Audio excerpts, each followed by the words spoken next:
On guérit les gens. Dans les églises, là, on guérit les gens. On fait des révélations. On fait tout. Mais qu'est-ce qui manque? Parce qu'il n'y a pas d'aide. Puis l'aide qui est dans... Les aides qui sont dans les églises, là, c'est souvent accompagné par des murmures. La personne donne, mais son cœur n'est pas... C'est pas ça. Il y a des murmures derrière. S'il a donné une fois, deux fois, après, là, bon, ça commence à... Il voit que ça commence à devenir chaud, donc, tu vois, les murmures commencent déjà. Et tu vois, les disputes, c'est plein de choses, en fait. Tu vois, c'est pour cette raison qu'il faut d'abord travailler sur le cœur. Parce que si le cœur n'est pas travaillé, il y a l'orgueil qui est là, il y a l'égoïsme qui est là, il y a l'incrédulité, il y a les envies, tu vois, non? Il y a les calomnies, il y a toutes ces choses-là. Tu vois un peu. Puis il y a l'ingratitude, surtout l'être humain est beaucoup ingrat. Il pense qu'à ses intérêts. Tu vois, il pense aussi à ses intérêts. Pourtant, normalement, ce n'est pas ça. Il faut travailler pour les autres. Il faut servir les autres. Et moi, c'est ce que j'ai été ici avec vous. Je vous ai toujours mis au premier plan. Vos problèmes, mes problèmes après. C'est comme ça que j'ai toujours fonctionné. Jusqu'à aujourd'hui, je le fais. Je continue. Quand je gagne quelque chose, ceux qui sont avec moi, allez, je les donne. Et moi, je reste comme ça, je garde un peu et j'avance. C'est ça, le serviteur. Parce que pour moi, ce n'est pas le temps de la belle vie, non. Je dois d'abord mettre à l'aise les autres qui sont là-bas, qui sont avec moi. D'abord, ça c'est d'abord la première des choses. C'est pour cette raison que j'ai dit que dans mon ministère, si je prêche et qu'il y a la pauvreté, c'est que ce n'est plus la peine. Parce qu'on ne peut pas suivre Dieu puis être pauvre. Moi, je ne veux pas suivre Dieu puis avoir des problèmes avec mon loyer, avoir des problèmes avec mes factures, avoir des problèmes avec mon déplacement. Ça n'a aucun sens. Ça n'a aucun sens. Par exemple, quel est le sens même de suivre Jésus? Quel est le sens? Ça n'a pas de sens. Donc, c'est dit que moi, mon évangile a un problème. Tu vois. Mais pour que tu n'aies pas de problème avec Dieu, il faudrait que tu marches selon sa volonté. Parce que quand Adam et Ève, ils ont péché, là, c'est par rapport à ça. Quand ils ont péché, il a maudit la terre, il a maudit le revenu de la terre. C'est-à-dire que si tu travailles et que tu es sans Jésus, tu vas avoir des problèmes avec ce que tu reçois de ton travail. Ça se voit même. Même les riches, ils ont des problèmes. Sans Jésus, ils ont des problèmes. Même s'ils vont à l'église, mais s'ils ne suivent pas Dieu de la bonne façon, ils ont des problèmes. Il faudrait que le cœur soit travaillé. Il faut que ce cœur-là se travaille. Si le cœur n'est pas travaillé, c'est zéro. Il faut que le cœur soit travaillé. Et c'est dans cette mouvance-là que je suis avec le Seigneur. Donc, c'est pour cette raison on croise toutes ces difficultés-là. Mais on est là. C'est ça. C'est ça le chrétien. C'est la vie des saints. Des jeunes prières, direction. Demandez la direction au Seigneur. Sans écouter à gauche, à droite. Le Seigneur va t'amener des épreuves. Lui-même va venir t'attaquer. Mais tu restes serein. Parce que tu sais ce qu'il te dit. Donc tu avances.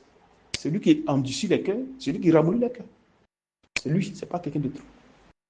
Donc si tu sais que le Seigneur t'a dit quelque chose, toi tu avances avec lui, tranquillement. Parce qu'il va venir t'attaquer forcément. Mais c'est ce qu'il nous a fait ici, lui-même. Il nous a attaqué lui-même. Tu vois un peu. Et tout ça va pour voir notre détermination avec lui. Mais on est serein, on avance. Tu vois un peu. Donc, ce n'est pas quelque chose qui est facile.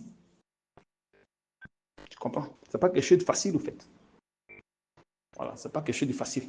C'est difficile, mais on avance. Si on souffre pour Christ, c'est la meilleure des choses. Moi, je ne veux pas souffrir pour un homme, non. Je peux souffrir pour Christ. Et dans la souffrance de Christ, je peux souffrir pour un homme. Mais en dehors de Christ, je ne peux pas souffrir pour un homme. Non, je ne peux pas faire ça.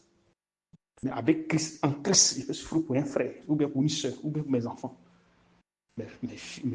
Comme mes fils et mes filles ici, je peux souffrir pour eux. Ceux qui sont avec moi. Étant père, je peux souffrir pour eux. Tu comprends? Parce que je me mets au service, à leur service. Tu comprends? Afin de défier la chair. Parce que je dois défier la chair. Donc, il détruit ce qui est dans la chair, parce que la chair, on la connaît. Tu comprends? Donc, comprenez pas que demain, je prêche et que mon évangile n'ait pas d'effet sur les gens qui reçoivent mon enseignement. Il faudrait qu'il y ait un effet. Il faudrait qu'il y ait un effet de transformation de ces personnes. En qui on verra Jésus-Christ? En qui on verra Jésus-Christ? C'est-à-dire, quand je vais prêcher aux gens et quand je vais donner des instructions selon le Saint-Esprit, allez, ils seront transformés. Bien vrai qu'ils vont recevoir le Saint-Esprit, mais ils vont recevoir aussi le revêtement de Christ, la nature divine de Christ. Ils vont recevoir. C'est-à-dire marcher selon la volonté parfaite de Dieu. De là, maintenant, qu'ils vont commencer à manifester la puissance de Dieu. Ils vont faire les œuvres plus que Jésus-Christ, comme lui-même l'avait dit. Mais personne n'a fait des œuvres plus que Jésus. Personne ne l'a fait. Donc, c'est-à-dire qu'il y a un temps pour le faire. Mais pour que ça puisse être fait, il faut passer par la souffrance. Comme Christ est passé par la souffrance. Donc, l'image de la souffrance de Christ doit se manifester. D'abord, et c'est à partir de là que sortira la révélation de la puissance de Christ qui va se manifester. Non plus comme le Fils, mais va se manifester comme le Père. Parce qu'elle a dit que vous allez faire des choses plus grandes que moi. En fait, il parle du Père. Il parle du Père qui va venir en puissance et faire les choses plus grandes que lui. C'est le Père qui est le Maître. Lui, il est le Fils. Donc, quand il disait à ses disciples que vous allez faire des choses plus grandes que moi, ce n'est pas d'eux qui parlaient. Il ne parlait pas d'eux. Il allait revenir en tant que maintenant Père. Il ne revient plus en tant que Fils pour mourir pour les péchés. Il est déjà mort. Mais il revient maintenant en tant que Père pour préparer l'épouse. Il revient en tant que Père pour préparer l'épouse de son Fils. Comme Abraham a allé préparer l'épouse de son fils Isaac. C'est pareil. Tu comprends? Donc, il va venir pour préparer l'épouse. Il va venir éclairer les sept anges de l'église. Les 7 messagers qui ont amené le message de l'église. C'est lui qui vient pour éclairer ces sept messagers-là. C'est ce qu'ils ont dit. Parce qu'ils ont eu à dire, ils ont eu à prêcher, mais il y a eu manque. Il y a eu manque.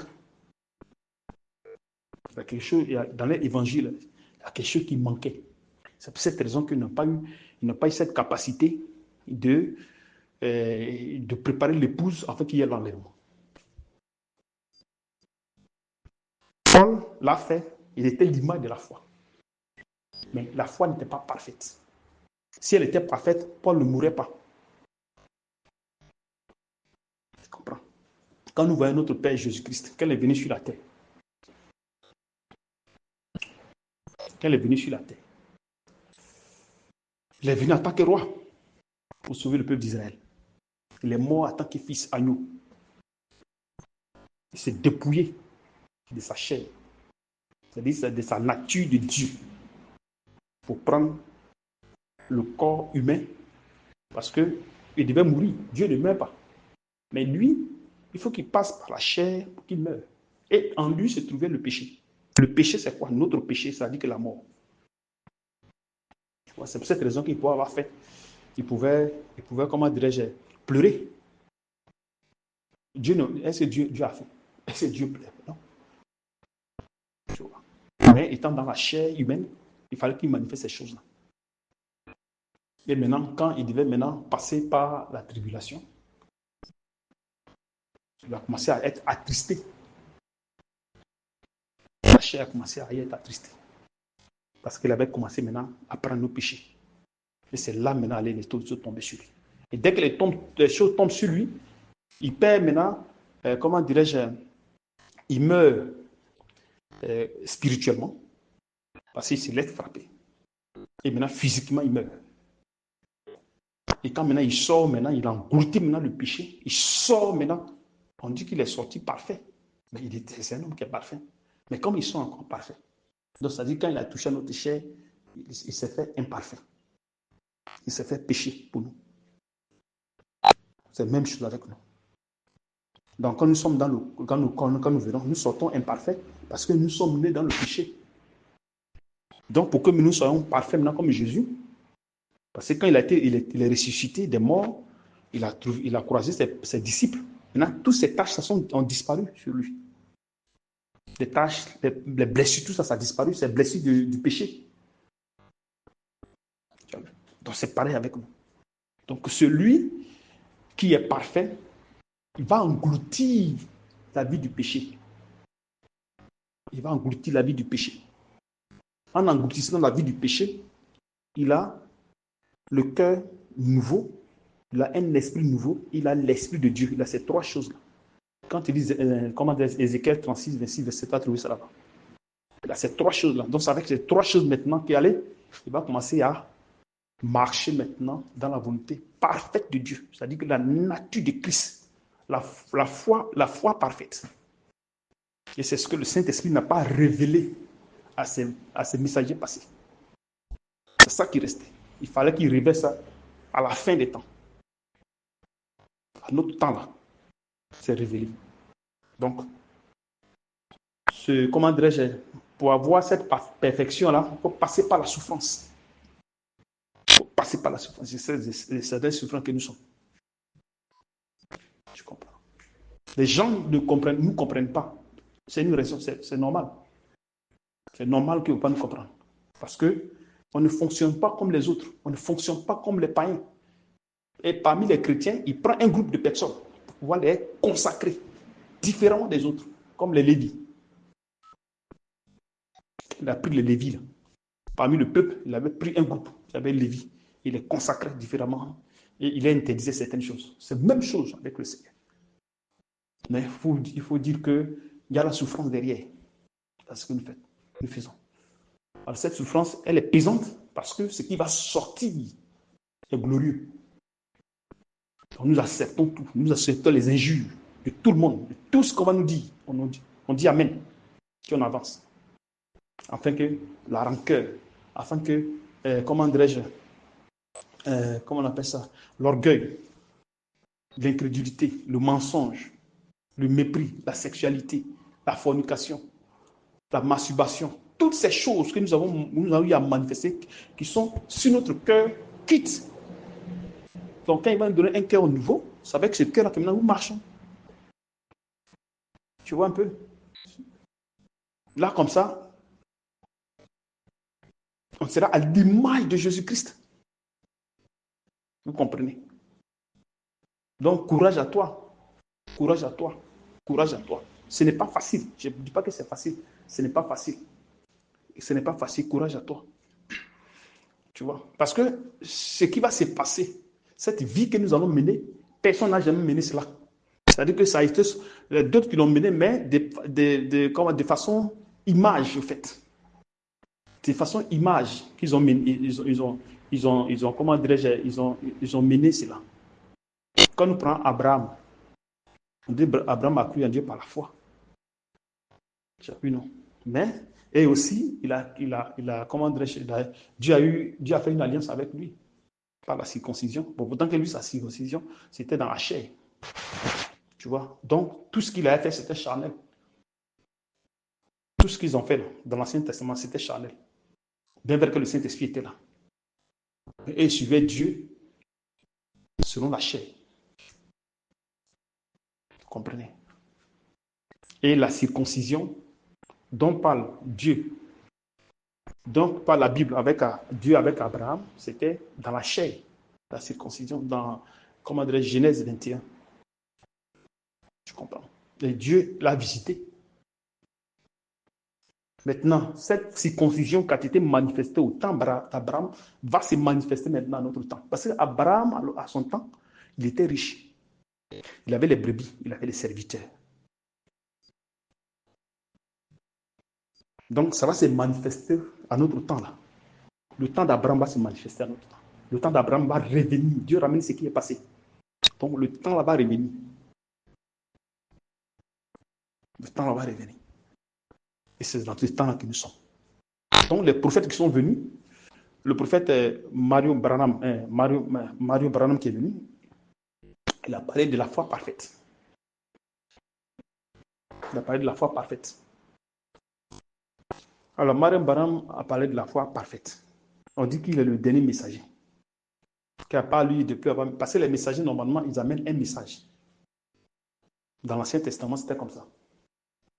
Ils amènent un message. Il n'y a pas de message là. Les peuples reviennent à Dieu.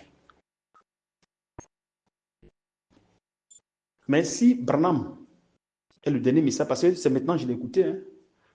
Moi, je ne l'avais jamais écouté. Je voyais seulement c'est les Branamis, c'est tiré à gauche, à droite, machin. Moi, je ne l'ai jamais écouté. C'est dans ces temps-ci là, j'avais demandé à Dieu, parce que par exemple, il y a des frères qui sont déchirés pour ces champs de choses. Il y a d'autres qui comment dire, l'enseignement est basé là-dessus, un truc de ce genre. Bon. Donc, je voulais savoir plus ou moins sur sa personne, donc j'ai commencé à l'écouter un peu pour comprendre un peu comment son ministère, machin. Donc, j'ai écouté un peu, je suis allé un peu sur le côté de la foi. Et j'ai vu que, bien vrai qu'il a enseigné la foi, mais c'était superficiel au fait. C'était superficiel. Parce que c'est lui qui doit venir, le messager qui doit venir pour préparer l'épouse, doit être vivant. Parce que ça il faut qu'il y ait une couverture. Et donner un message. Il s'appelle de ce message-là que les gens seront nettoyés. Alors si Branham est le dernier messager et qu'il a donné un message qu'il est mort, il y a un problème. Parce que qu'est-ce que Paul a dit comment dirais-je, à ses serviteurs?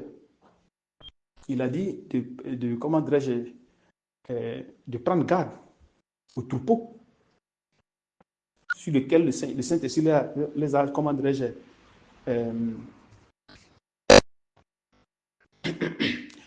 les a fait comme un serviteur. Vous comprenez? Donc, si on t'a fait comme serviteur, tu dois prendre garde de cette brebis.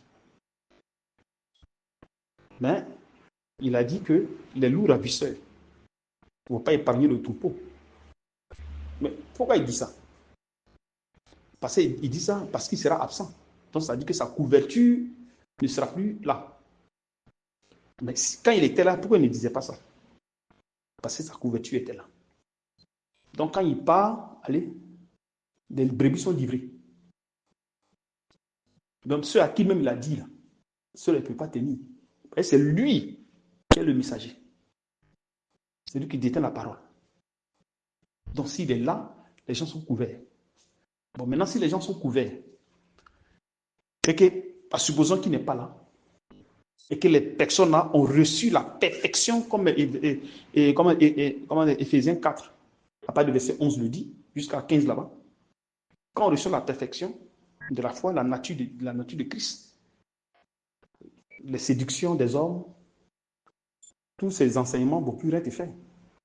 Alors, si du moment, le messager dit, quelqu'un va partir de là, il y aura des problèmes, c'est qu'il dit que le message qu'il a donné n'est pas parfait. Donc, il y avait quelque chose qui manquait dans le message. Parce que si le message est parfait, ceux à qui il a prêché doivent être parfaits. Donc, même s'il n'est pas là, ils n'auront pas de problème. Mais si du moins, ils sont tous morts, c'est-à-dire que bien vrai qu'il dit que nous qui sommes parfaits, c'est vrai qu'il le dit. Mais dans le fond, dans la révélation, ils ne sont pas parfaits. Parce que celui qui est parfait ne meurt plus. Christ, quand il est venu, il était parfait, il est descendu parfait, comme homme. Mais imparfait à cause de nous, par rapport au péché. Donc il a englouti le péché. Quand il est sorti parfait, donc aucune personne ne pouvait maintenant l'atteindre. Il était au-dessus maintenant du péché. On ne pouvait plus rien faire. Quand il a pris nos péchés, le péché l'a trébalé partout.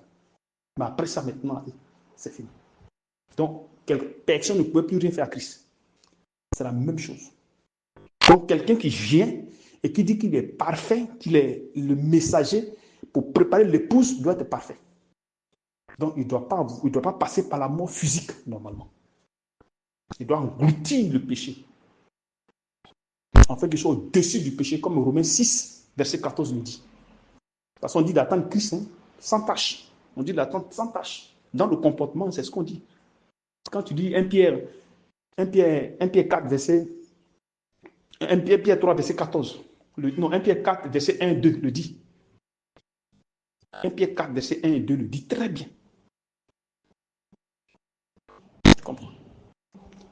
quand nous lisons 1 Pierre 4, verset 1, ainsi donc, Christ ayant souffert dans la chair, vous aussi, armez-vous de la même pensée, car celui qui a souffert dans la chair en a fini avec le péché, en fait de vivre non plus selon les convoitises des hommes, mais selon la volonté de Dieu pendant le temps qu'il lui reste à vivre dans la chair.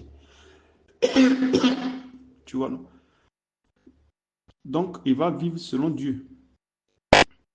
Il va vivre selon Dieu tout le temps qui lui restera.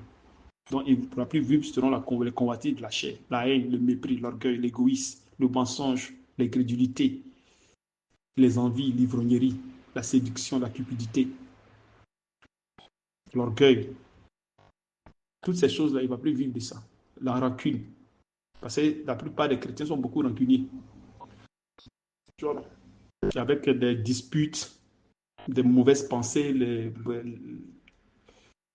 la violence, toutes ces choses-là. Donc, quand la personne reçoit la perfection, elle n'a plus droit à manifester les désirs de la chair. En lisant Éphésiens 4, verset 11, et il a donné les uns comme apôtres, prophètes, évangélistes, pasteurs, docteurs, pour le perfectionnement des saints, en vue de l'œuvre du ministère de l'éducation du corps de Christ, jusqu'à ce que nous soyons tous parvenus à l'unité de la foi et à la connaissance du Fils de Dieu et à l'état d'homme fait à la mesure de la stature parfaite de Christ. On est à la mesure de la stature parfaite de Christ. Donc, ça dit que vous allez avoir la stature parfaite de Christ. Afin que nous ne soyons plus des enfants flottants et emportés à tout vent de doctrine, par la tromperie des hommes, par la ruse, dans les moyens de séduction, mais que professant la vérité dans la charité. On dit la vérité dans la charité, donc la vérité dans l'amour. Nous croissions à tous égards en celui qui est le chef, Christ. Tu vois un peu. Donc ici, quand tu reçois la stature parfaite, c'est-à-dire l'amour parfait de Christ, la foi parfaite de Christ, alors tu n'as plus droit à être séduit. Voilà. Par la tromperie des hommes, tout ça. Des instruments qui vont te donner tout ça, ça va plus te flatter. Maintenant, Paul, qu'est-ce qu'il dit dans Actes 20, verset 28? Prenez donc garde à vous-même et à tout le troupeau sur lequel le Saint-Esprit vous a établi évêque pour paître l'église du Seigneur Jésus-Christ. Tu vois un peu? C'est qu'il s'est acquis par son propre sang. Et maintenant, qu'est-ce qu'il dit dans 28, 29? Je sais qu'il s'introduira parmi vous après mon départ des loups cruels qui n'épargnent pas le troupeau. Tu vois? Qui n'épargnent pas le troupeau. 30. Et qui s'élèvera du milieu de vous des hommes qui enseigneront des choses pernicieuses pour entraîner des disciples avec eux. Bon, maintenant, Éphésiens 4 nous dit que quand on a la foi parfaite, on ne peut pas être entraîné par quoi que ce soit.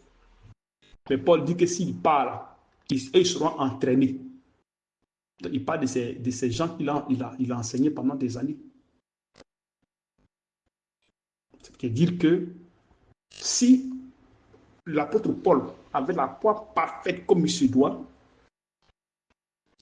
il ne devait pas mourir. De deux, il ne devait pas dire ces genres de choses pour dire que quand je vais partir, voilà ce qui va se passer. Il ne devait pas dire ça. Parce que normalement, c'est lui qui est le messager, doit être vivant, afin qu'on puisse voir sa manière de vivre. Comme il avait dit comment dirais-je, à ses disciples, à ses fidèles qui prêchaient. Il dit, vous connaissez ma manière de vivre. Donc, il transmettait sa manière de vivre aux personnes qu'il enseignait. Donc, c'est cette manière-là que les autres aussi vont prendre aussi pour marcher. Bon, maintenant, si la personne n'est pas là, ils font comment? Si la personne n'est pas là pour voir comment la personne vivait. Il ne savait pas de dire à la personne que la personne était comme ça. Sinon, il faut qu'on voie les témoignages de la personne, comme elle a vécu. C'est ça. C'est en fonction de ça maintenant que les choses vont prendre vie. C'est-à-dire que ceux qui vont voir, ils vont voir les choses, ils vont voir, voilà les chrétiens, ils sont bien. Ça, c'est le témoignage. Quand nous lisons 1 Corinthiens 11, verset 1, soyez mes imitateurs comme je le suis de Christ. Je le suis moi-même de Christ.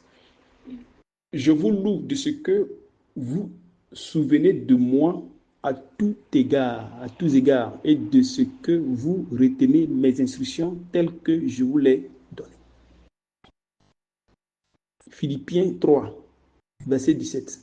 Soyez tous mes imitateurs, frères, et portez les regards sur ceux qui marchent selon le modèle que vous avez en nous. Philippiens 4. Ce que vous avez appris, reçu et attendu de moi, et ce que vous avez vu en moi, pratiquez-le. Le Dieu de paix sera avec vous. Donc, c'est-à-dire que Paul est en train de dire ici, de dire à ses fidèles, à ses disciples, à ses, comment dirais-je, à ses enfants, de pratiquer ce que lui, il a fait, qu'il pratique, ce qu'ils ont vu en lui. Donc, c'est-à-dire que le modèle était là. Donc, pour transmettre le modèle qu'il est, il faudrait que on le voie, il faut qu'on soit témoin. Voilà. Donc, de son vivant, il faut qu'on soit témoin. Il faut qu'il donne l'exemple, modèle de Christ. Est-ce que vous voyez?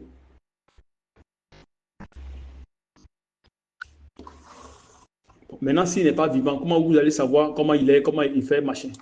Si soit nous prenons Branham, il n'est plus vivant, mais qui a vécu à son temps pour savoir comment il a fait tout cela? Si moi je dois l'imiter, comment moi je fais?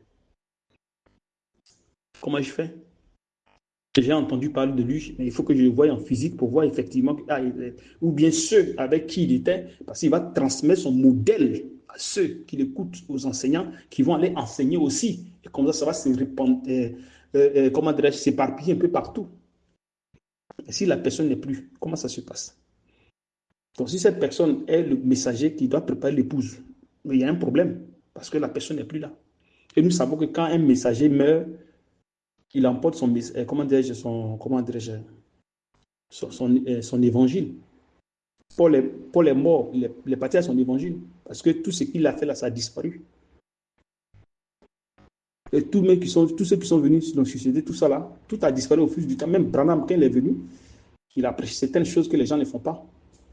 D'autres qui croient à son message, qui dit qu'il est le dernier messager. Bon, il a parlé de la dîme. Hein, les gens ne mettent pas en pratique. Il a parlé de tabernacle. Branham, les gens ne mettent pas en pratique. Ceux qui disent qu'il est le dernier messager, ceux qui se basent sur son message pour faire des messages, pour enseigner, et qui dit qu'il est le dernier messager, mais pourquoi il ne pratique pas ce que lui dit? C'est-à-dire que les gens le corrigent. Ça veut dire que son évangile n'était pas au complet. Dieu n'a pas révélé tout ce qu'il pouvait faire afin qu'il prépare l'épouse. Parce qu'il a parlé de la dîme. Il dit, un chrétien doit payer la dîme. Et nous savons que la dîme est une œuvre de la loi. Ce n'est pas de la foi. Ça ne fait pas de la foi. Et ce n'est pas par la loi que nous avons reçu la foi de Christ. Et la grâce de Christ, mais c'est par la foi que nous avons reçu Christ. Et c'est par la foi de Christ que nous recevons la foi pour vivre selon Dieu. Et c'est la foi qui nous amène à vivre selon Dieu. Et non la foi qui délivre, ou bien la foi qui guérit les gens. Non, ce n'est pas cette foi, ce n'est pas cette manifestation de la foi. Il y a la foi qui va t'amener à marcher selon Dieu. Et c'est cette foi-là qui te donne l'amour parfait de Christ dans ton cœur. Et c'est cette foi-là qui est liée à des problèmes, à des persécutions, à des épreuves dans lesquelles il faut passer pour être formé, afin que tu ne sois plus, éparpillé à gauche, à droite, à tout vent de doctrine par la séduction des hommes. Tant que la personne n'est pas passée par là, tant que la personne n'a pas eu la circoncision du cœur, la personne ne peut pas s'en sortir. Colossiens 2:11 le dit. Et ça s'est fait selon Christ et non selon par nous-mêmes. Mais nous demandons au Seigneur de nous aider dans les prières, dans les jeûnes. Et comme ça, il nous amène à détecter sur notre cœur tous les péchés qui sont dans les tâches. Et ça fera de ça maintenant aller s'acquitter petit à petit jusqu'à ce que la personne marche correctement comme il se doit. Donc, s'il y avait la colère, il y avait la haine, le mépris, l'orgueil, tout ça va disparaître dans le cœur de la personne. Mais ce n'est pas le cas aujourd'hui. Beaucoup parlent de Branham. Branham aussi. Il a été un messager, il a été un vrai prophète de Dieu. Ouais. Mais il n'avait pas le message complet pour préparer l'épouse. Maintenant, ma question, c'est que ceux qui s'attachent à son évangile disant que c'est cela, pourquoi maintenant il ne prêche pas tout ce qu'il prêche? Il y a même un frère qui lui a demandé, mais est-ce qu'on peut se marier, tout ça, machin? Il dit oui, si tu peux te marier sans problème. Si tu veux mourir pour la personne, pas de problème, tu peux te marier. Pourtant que nous savons que le Seigneur nous a cherché pour le royaume de la vie de Dieu. Et le reste nous sera donné. Donc, c'est-à-dire que si nous cherchons la vie de Dieu dans notre cœur, Dieu va nous donner la femme, sans problème. Mais quand durement on prêche comme ça c'est le niveau de sa foi. Mais normalement, c'est le Seigneur qui nous amène la femme. C'est lui-même. Donc on le cherche pour qu'il nous donne la femme. Quand nous voyons, comment dirais-je, Adam et Ève, les deux, qui a donné Ève à Adam? Est-ce que c'est Adam qui a demandé? Adam n'a jamais demandé cela à Dieu. Il était dans le coin parfait de Dieu. Ils étaient, comment dirais-je, au service du Seigneur. Mais il a vu que l'homme était seul, donc c'est lui qui lui donne la femme. C'est quand même le péché entre mains. C'est là il a dit, bon, vous-même, vous allez chercher vous-même votre propre femme. Quand nous cherchons les femmes, c'est par rapport à quoi? Par rapport, elle est belle, par rapport, elle me va, par rapport, elle est gentille, par rapport, elle est ceci, elle est cela, c'est tout. Il n'y a rien d'autre. Par contre, avec Jésus, c'est pareil, c'est pas la même chose. Jésus, tu le cherches d'abord. Donc, si un serviteur, comment dirais-je, une fille, ou bien un frère vient vers moi, ou bien une soeur vient vers moi, ou bien ma fille vient vers moi, qu'est-ce que je dis? Que je vais marier? Non. Pour le moment, ce n'est pas le temps de te marier. Ton problème, c'est de chercher d'abord le Seigneur. Pourtant que il y a des frères qui enseignent ces choses-là. Quand les sœurs viennent pour se marier, là, de leur dire de chercher la voie de Dieu, non. Ils les encouragent à chercher les sœurs, à chercher les frères. Et maintenant, ce sont des problèmes. Les deux se divisent. Mais moi, je ne le ferai pas ainsi. Si le Seigneur le demande, cela, il n'y a pas de problème. Si c'est par révélation, le Seigneur m'a demandé, il n'y a pas de problème. Il m'a dit qu'il m'est levé pour dire que bon, il n'y a pas de problème, tu peux partir, machin. Après, maintenant, ça se sépare. Après, c'est la guerre. Après, ce sont des problèmes avec ces sujets et cela. Et je ne dis pas que quand le Seigneur révèle la femme de quelqu'un, ça ne se passe pas aussi. C'est-à-dire, Dieu peut le faire.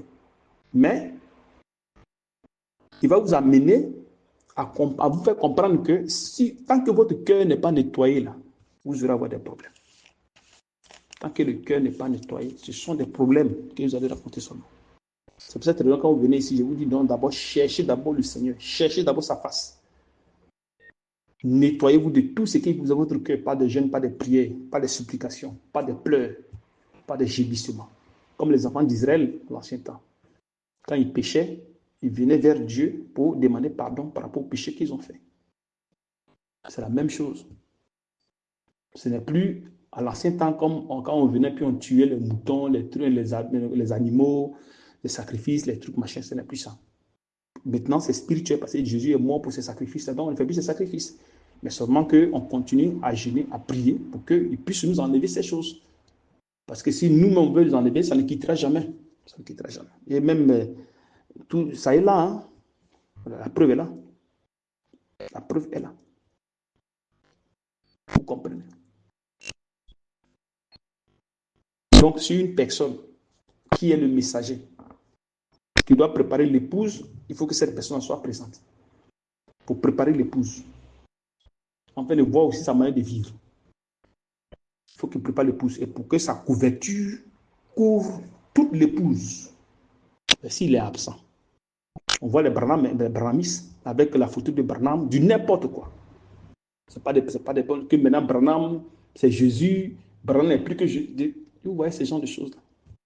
Pourtant, Branham, c'était des années 1950 là-bas, 1960 là-bas. Vous savez combien d'années aujourd'hui qu'il est mort. Donc, quand un prophète meurt, Dieu suscite un prophète. Quand on voit Moïse, quand Moïse est mort, Dieu a suscité un serviteur de Dieu qui est Josué. Dieu a suscité Josué. Et quand Dieu a suscité Josué, Josué est allé avec le peuple ils sont arrivés à Canaan. Quand ils sont arrivés à Canaan, ils ont trouvé Jéricho. Tu vois, il y a d'autres instructions que Dieu a données à Josué qui n'a pas donné à Joseph, qui n'a pas donné à Moïse. C'est pareil. Donc, quand Moïse est passé, il y a une autre personne qui est venue. Donc, il y avait la couverture de Josué qui était sur ces personnes-là, qui les couvrait et qui partaient. Et il y avait d'autres, comment dirais-je, instructions qui étaient données. Quand ils arrivent à Canaan, Jéricho, c'est blindé. Qu'est-ce que Dieu a demandé? Il a donné des instructions. Il a donné des instructions à Josué de faire le tour de Jéricho. Il y a eu des instructions. Et allez, ils ont gagné la guerre. Donc c'est pareil, c'est la même chose. Donc quand notre prophète vient, Dieu donne encore d'autres instructions pour aller de l'avant. Donc quand les gens disent que c'est lui qui est le dernier messager, il y a un problème. Il y a un grand problème. C'est que les gens n'ont pas compris. Ils n'ont pas compris. Il faut qu'il y ait une couverture spirituelle pour préparer l'épouse-là. Et il faudrait aussi que les gens marchent par la foi. Il faut que les gens marchent par la foi. Il faut qu'ils marchent par la foi. Pour ne pas qu'ils s'attachent à la chair. Pour ne pas qu'il y ait des inquiétudes dans leur cœur. Parce que l'être humain est inquiet. Et c'est normal. C'est la nature de l'homme. La peur, l'inquiétude, tout ça. Je mange quoi demain, je fais quoi demain, mes enfants sont là. L'être humain se plaint tout le temps. Donc, pour ne plus se plaindre, il faudrait que le cœur soit détaché des désirs de la chair, afin que la personne ne vive plus selon les convoitises de cette chair-ci qui nous fatigue, qui fait la guerre à notre âme. Donc, c'est un peu ça. Vous comprenez? Donc, la souffrance que nous menons là, c'est une souffrance dont on est heureux. On est heureux de cette souffrance-là. Parce qu'on sait qu'on souffre pour Christ. Ce n'est pas pour un homme. Donc, mon fils, il faut t'attendre à ça. Tu nous avais déjà laissé, il faut t'attendre à ça. Tu comprends? Parce que ce n'est pas nos comportements que les gens changeront. Ce n'est pas notre comportement qui vont changer. Mais si nous, on n'est pas là, comment ils changeront? Il faut qu'ils voient notre manière de vivre, notre manière de faire. Ils vont changer. Tu comprends un peu?